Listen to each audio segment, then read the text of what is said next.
Hey guys, what is going on? So, I thought I'd start a new series on Assetto Corsa, not Competizione, normal one, and I thought I'd try and start a series where I'm going to call Driving on Factory.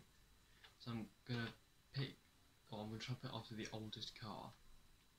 So, well, for example, I'll probably choose the 30 Stradale, it'd always be at Spa, all of that. So, same conditions for everything but factory, traction control and ABS. So that means that, you know, could be quite hairy to control. So yeah, for example, something like that. So that, I will do 2 laps, then I'll quit, then I'll pick another car so I'll be working through each brand. So at the minute I'm doing obviously Alpha, there isn't really anything in our bar that I think would be difficult to control if it was on factory settings. But yeah, so waiting for it to load, and then I will go out and do 2 laps of the track on factory settings, so factory traction control, so something like this, we wouldn't have traction control, so I'll be off no ABS either. So as you can tell, it's going to be very difficult. But anyway, let's go.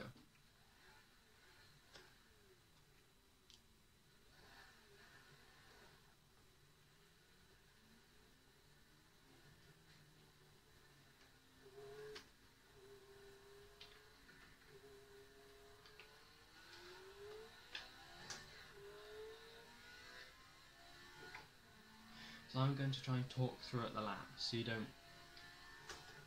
hear my gear changing, because it can be quite noisy.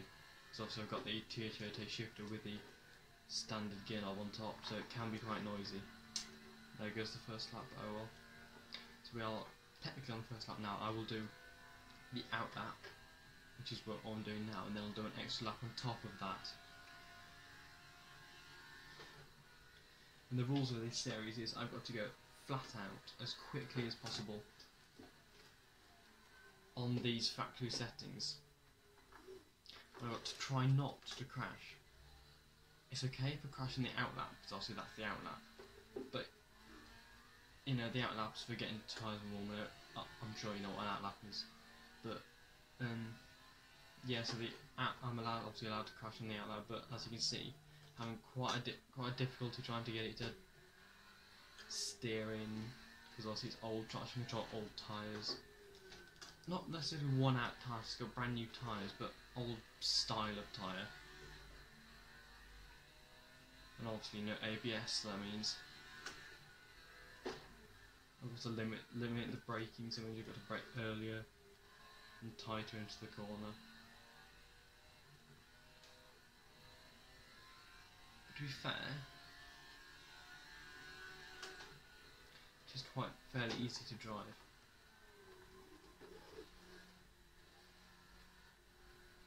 So I'll try and pick 1 or 2 cars from the series, from each manufacturer that I will think will be difficult to control without ABS and traction control.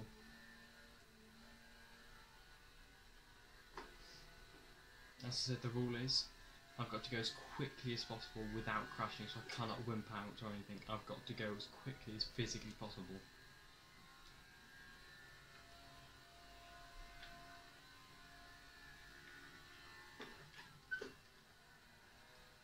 And try not to crash, obviously. But again, as I said, the out lap, you can crash, because it's the out lap. Now on this series laps I may go quiet for a minute just to be able to concentrate. So our official lap starts there. So we have started a proper lap. So after that I'll quit and go and pick another car. I'll probably try and aim to do 4 cars per episode. Okay, maybe a bit ambitious, try and do 3 cars.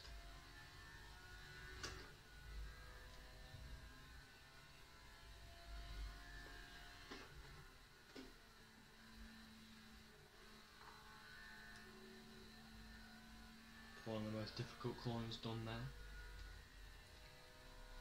And fairly easily from this Stradale, actually.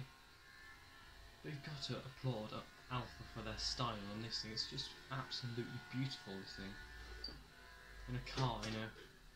Yes, there are very pretty looking cars out there. Like, for example, 458 and... what? That, if you've ever watched Top Gear, the modified 8C that Jeremy's talking about. I can't remember what it's called. I can't remember what it's called. Like it's a coach built car that. That's it. Disco Volante. That car that's very pretty again, but this is just it's styled to perfection. Sure, there could be a few things that probably should be changed. Mr. Gear. For example, how massive the rear tyres are, that does not help with handling at all. In fact, that probably worsens it. And you know, one thing I do like about this car actually is the second rev needle. As you know, as you can see, it does not move. That's because it shows you where the optimum place is to shift. So Alfa are like, okay, we're going to have people who will be very interested about that sort of stuff. We'll put it in.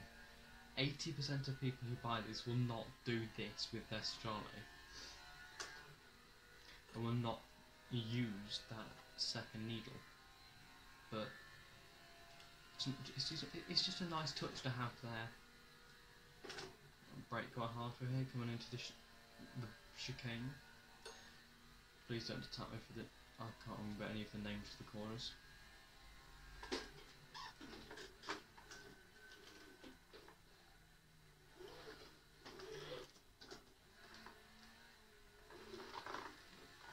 Also, as you saw there, the car understeered quite badly.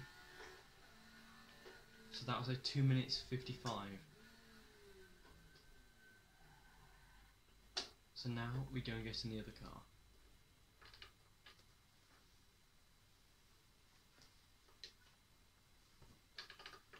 Yes, I will leave this bit in the video because,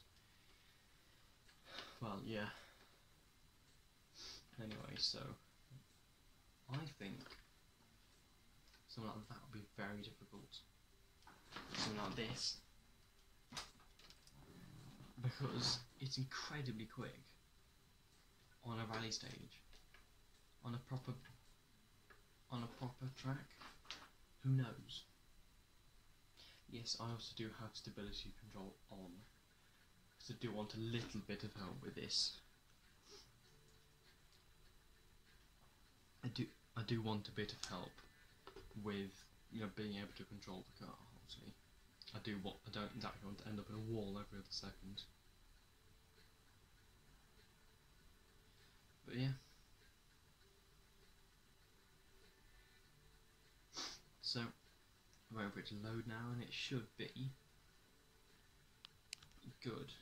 There we go, that's a bit better. You can now see the whole screen.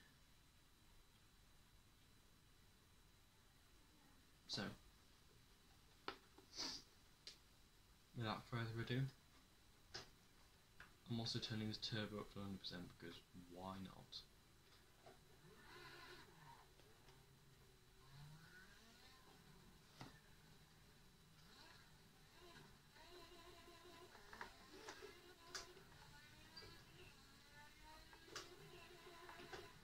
Absolutely taking off there. Already up to 150 mile an hour. I'm nearing an 150 mile an hour. God, okay. I need some time to get used to the car. I have not driven it in a while. No, that isn't a racing driver's excuse, it's genuine. I've also been playing ACC quite a lot, so I'm used to the more track-ready cars. Of course, it's now a 6 gear. Also, this is, you know, one of the last 5-cylinder engines there is. Also, course it's a very, very unusual engine. And that's what creates that very, very good sound.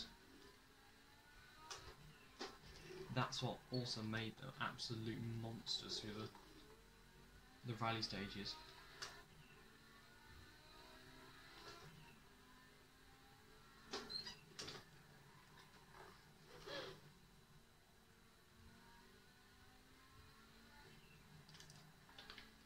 I've got a feeling this lap is going to be quick, but in a different sort of sense.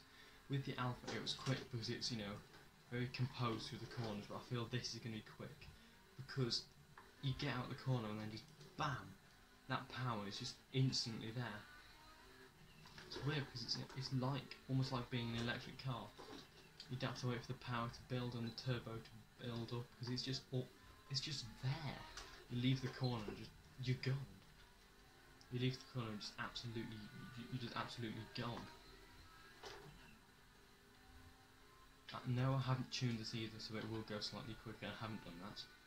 These cars, I mean, that's another rule in the series as well. So as long as as well as you happen to go absolutely flat out, you cannot. I'm not going to tweak the cars at all to make it easier. I want this to be as difficult as possible. I'm going to leave that in.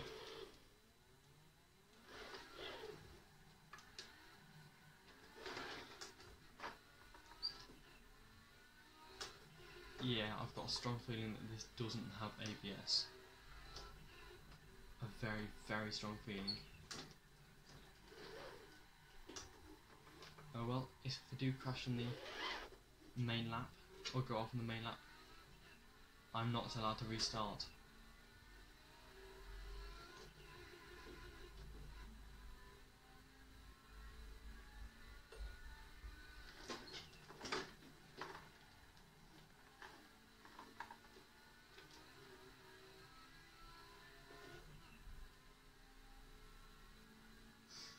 Alright, there we go, so I'll probably only do these two cars in this video. Just maxing it out on that straight there. Also, I mean, this car just keeps going and going. It's not like the modern day cars where they get to 260. This car keeps going to a very specific point. They're like, right, we need this to be very quick, but very quick for a certain, you know, distance and time.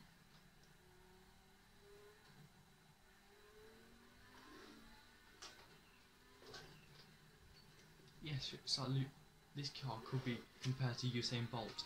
He's incredibly quick in 100 metres. Put him in the 1500, he won't win. He can't conserve his energy. You know, this thing's very quick off the line, very quick up to its top speed. Once it reaches its top speed, everything else just will shoot past it. But that's what made it so good as a rally car. It could get to its top speed very, very quickly and stay there. Because, you know, again, Audi's engineering magnificence with this car. Obviously, also it had to be quick because it was going against some big names in the rally world. And when it came out to the rally world, it just dominated it.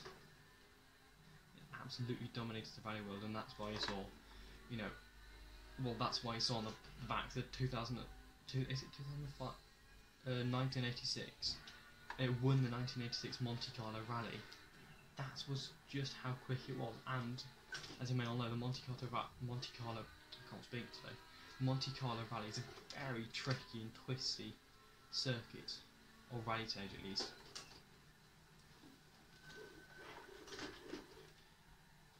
Right, there we go. This isn't going to be the quickest lap I can do, but again, that's another rule. 2 laps is all I get. The out lap plus the main lap.